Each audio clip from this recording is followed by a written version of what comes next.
All right, this morning I am cooking in the kitchen while Lance is working at the kitchen table.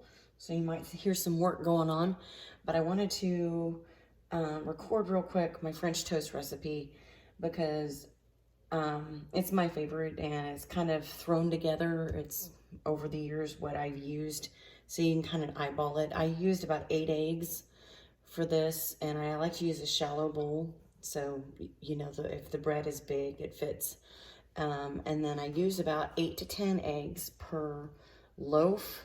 These were tiny loaves, and so that isn't a huge amount of bread, but they soak up pretty well. And I love cinnamon, so I eyeball the cinnamon, and I love vanilla, so I eyeball the vanilla. And the same with the sugar, and you can kind of see what I do and get an idea of how much I put in there. The more sugar you put on there, the less likely you'll have to use syrup. And then it's just like pop it in the toaster and walk out the door if you have to. So let's go ahead and I'm gonna go ahead and use the sugar first. So I kind of like put a good amount in here, and I have to stir it up almost between loaves of cooking because it settles. I'm putting in some vanilla. Again, I love vanilla, so it may seem like a lot to you, and that's real vanilla, not the imitation.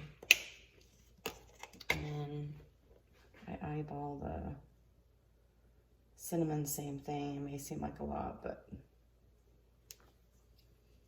I love it. All right.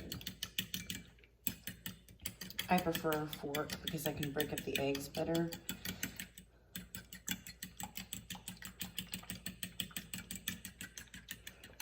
Just get that really good.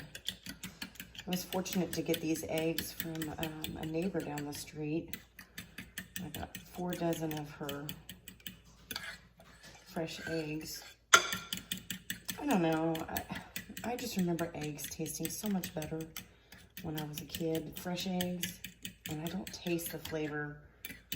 And I'm sure it has something to do with what you feed your chickens, but they're not as good as they used to be. So I don't know what they're feeding them. All right. You want to get all the big lumps out, but you can. What do you want it? Like steaming? Okay. All right, so I'm gonna go ahead and move this down. All right. Butter in my pan. I like to put it on 7. And just eyeball the butter in the pan, and it covers everything. This is how I do kind of use the other piece of bread to kind of pull the strings off, like that, make it stringy.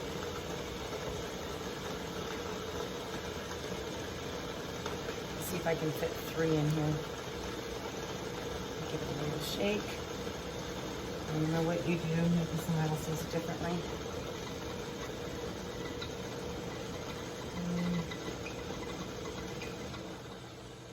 Alright. Let that cook. Oh, I forgot to add salt. I have to put a little salt in here. Salt just brings out the flavor. So I'm going to do that in just a second and wash my hands. Okay, again, I'm using my sea salt. I put it in this little shaker. I love this shaker because it has a pour spout. You can close the pour spout if you want to. I always shake it hit it on the palm of my hand so it's not clumped together. I'm not gonna use the pour. I'm just gonna shake it in there. Now, you can use more of the sea salt because it isn't as strong as table salt. I know it seems like a lot, but not a lot was coming out. All right, let me check on my toast. See what's going on over there.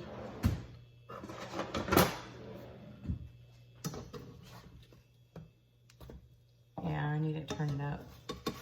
I have it on 7. Yeah.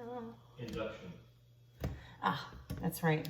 So Lance is telling me it's an induction stovetop. And you got to be real careful that you don't get salt or sugar on the surface, because that will ruin it. Well, scratch it. It'll scratch it, and we do have some. It just won't look pretty. It has scratches on it that it didn't have before, because we're not as careful, I guess.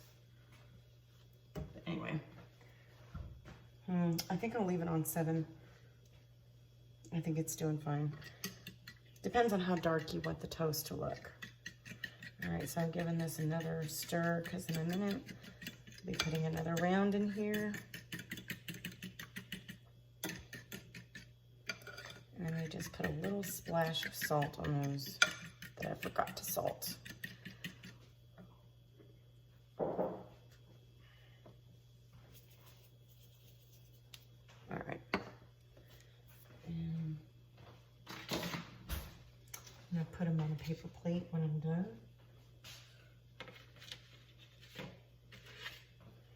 And then I'll freeze them because they'll last longer. And like I said, you just pop them out, stick them in the toaster. It's like you just made them. Let's see, let me check these out. Those look good. See, that's browning up right there, so that's good. 7's usually a good one, like for its medium high. All right, that looks good. You don't want to overcook them because you want them to be moist. You still want them to be done. All right, and I always rebutter my pan every time in between. And then it'll be a little messy, but. And it's really good to do French toast with a loaf that's expired, just as expired, or is a little drier than you like. You don't want to waste it. So use it for French toast, because the egg moistens it.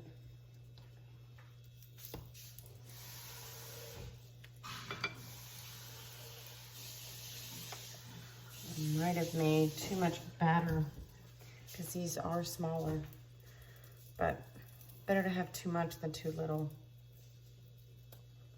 I may use some other bread to make more. All right, so I'm gonna go ahead and sign off now because there's nothing else to it, to French toast. I usually use the same bag that the original bread came in, and that's what I use to put the bread back into the same sleeve. And then if you're worried about freezer burn, like if your family doesn't eat it very often, then you might want to consider wrapping that in either some freezer paper or in a Ziploc freezer bag. It just depends on what you want to do, but our family eats it pretty quickly, so it doesn't last very long. I don't have to worry about it getting freezer burn. So that's it. This is kind of my mom's recipe for French toast from way back when I remembered. And I've kind of just developed my own taste for extra cinnamon and vanilla and sugar. So however you do it, I'm sure it's fine too, but this is how I like it. Another episode of Cooking with Mom. So I forgot to mention why I started doing French toast and then freezing it like that, because I homeschooled, and it seemed like if I wasn't cooking in the morning, I was spending all my time doing household stuff, and I couldn't get to work soon enough. So it's just easier to have French toast ready to pop into the toaster and get started right away in those morning hours when the brain is fresh. And also the second reason was because my daughter, she was almost like she was allergic to eggs when she was younger, because they always made her nauseated. And so this was a way that she would get some protein in her without making her ill. So that's one reason why I started doing French toast, and just to get that protein inside of them. And it was convenient. So I forgot to mention to put parchment paper in between the slices of bread, because if you don't, they can freeze together and then they're kind of hard to get apart. And then you have to thaw it a little bit to pull it apart. But if you don't have it, don't worry about it. You can make do.